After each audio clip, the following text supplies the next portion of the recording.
The Sony FX3 is my favorite filming camera, hands down. But then why have I been using my A7 IV for everything?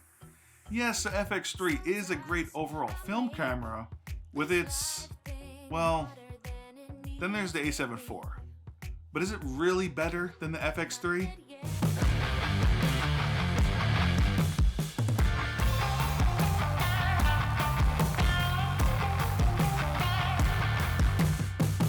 But I must say, owning both of these cameras together is the perfect combination for everything that I need. For now anyway, although that FX6 has really been catching my attention, but nope, not right now. I have enough gear to get the job done. That's another topic.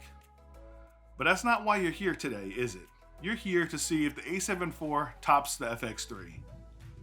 While both these cameras share some great commonalities, such as Sony's newest Bion Z XR processor that's also used in Sony's flagship A1 cameras, as well as both of these cameras shooting in 10-bit 422 color depth, which means you're getting over 1,000 shades per channel and over 1 billion colors in your footage. Basically, with 10-bit color, you're able to pull out more colors to work with color grading in post.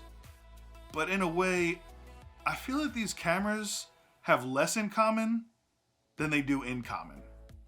What do I mean by that? It pretty much depends on your personal preference, I guess. So when it comes to their quality, they both shoot in stunning 4K 24 FPS, but the A7 IV is downscaled from 7K to 4K. And when it comes to shooting in 60 frames per second, I'm sure you already know, it has an APS-C crop. To be honest, for me, I don't really mind it actually. It lets me use full frame and 24 frames per second with my 20mm, then lets me shoot in slow motion at 60 frames per second as like a 35mm equivalent. But when it comes to super slow motion at 120, 240, and yes, 1000, I think I might make a video at shooting at 1000 frames per second. I think I might. So unless you need full frame 4K and 60 FPS or 120 FPS for say a wedding or a short film or even commercial work, then I might as well just stay with the higher 4K image quality downscaled from 7K. Now where the FX3 does shine over the A7 IV is with its dual native ISOs at 640 and 12,800, courtesy of that 12.1 megapixel sensor. This camera can pretty much shoot in the dark, producing very clean images.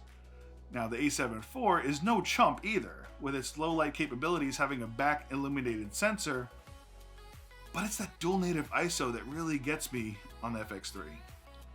Now while the FX3 sensor provides great low light in images, the A7 IV's 33 megapixel sensor makes it great for shooting photography as well.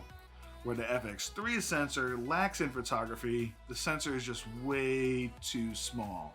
They also improved the rolling shutter on the FX3 over the rolling shutter on the A7 III, but sadly the A7 IV adapts to the same jello-like rolling shutter that the A7 III does.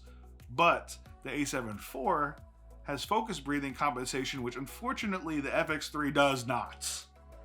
And we would all love an update from Sony on that one. But being able to rack focus without focus breathing is huge, and it's a game changer for people without cinema lenses. Will I be replacing my FX3 with the A7 IV as my main camera? I guess it just depends on the situation. I'll most likely use the A7 IV for anything regarding 24 frames per second because of the quality being downscaled from 7K to 4K, like for, YouTube videos and talking headshots and all that kind of stuff. And the ability to use focus breathing as well.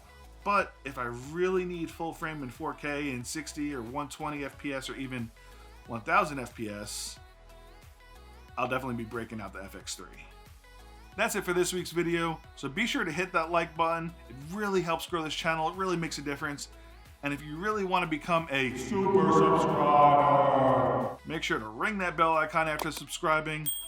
So until next week's video, peace!